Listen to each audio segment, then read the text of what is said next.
நம்ம மிருதுவான கொழுக்கட்டை செய்யலாம். அதுக்கு தேவையான பச்சரிசி எடுத்து கழுவி 2 மணி நேரம் ஊற வச்சேன். கழுவி எடுத்து வச்சுட்டு அதை மிக்ஸி ஜாரில் போட்டு அடிச்சுக்கலாம்.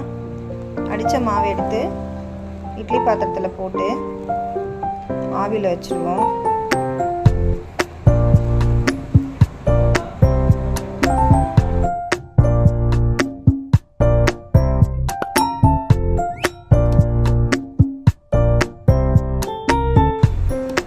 மூடி போட்டு ஒரு 10 நிமிஷம் அப்படியே வேகட்டும்.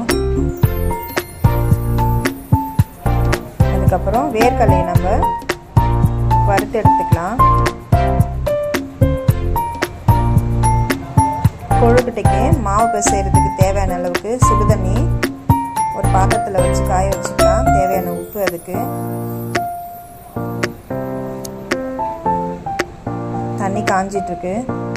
மல்லாட்டை எருமை தோல் உரிச்சிட்டு மிக்ஸி ஜாரில் போட்டு தேவையான அளவுக்கு வெல்லம் சேர்த்து மிக்ஸி ஜாரில் போட்டு அடித்து பூ நம்ம இப்போ ரெடி பண்ணியாச்சு.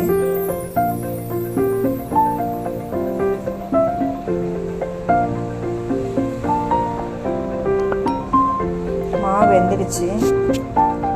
மாவை இப்போ எடுத்து சுடுதண்ணி ஊற்றி பசஞ்சிக்கலாம். நெய் ஒரு ஸ்பூன் சேர்த்துருப்பேன். ஏன்னா நெய் சேர்த்தோம்னா நல்லா வாசமாக இருக்கும்.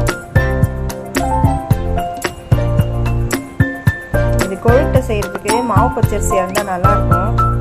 இது ரேஷன் அரிசியில் பண்ணுறேன். ஆனால் மாவு பச்சரிசினா உடையாது. நமக்கு நல்லா எப்படி செஞ்சு வைக்கிறோமோ அப்படியே முழுசாக கிடைக்கும்.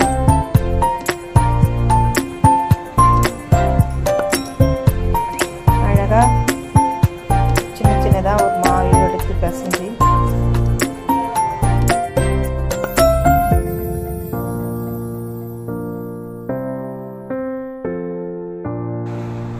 இதில் நெய் தொட்டு நான் பிடிச்சிப்பேன். ஏன்னா இந்த மாவு எப்படி இருக்கும்னு தெரியல. அதனால் நான் கொஞ்சம் மைதா மாவு எடுத்து அந்த வாபுரத்தில் தொட்டு அழுத்தி பிடிச்சிக்கிறேன்.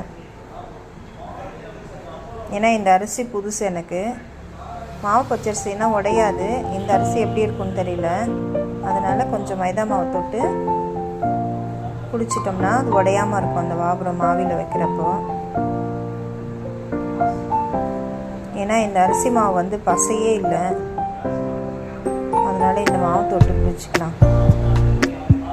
இது ஒன்று ஒன்றா பிடிச்சி ஆவியில் வச்சுக்கலாம்.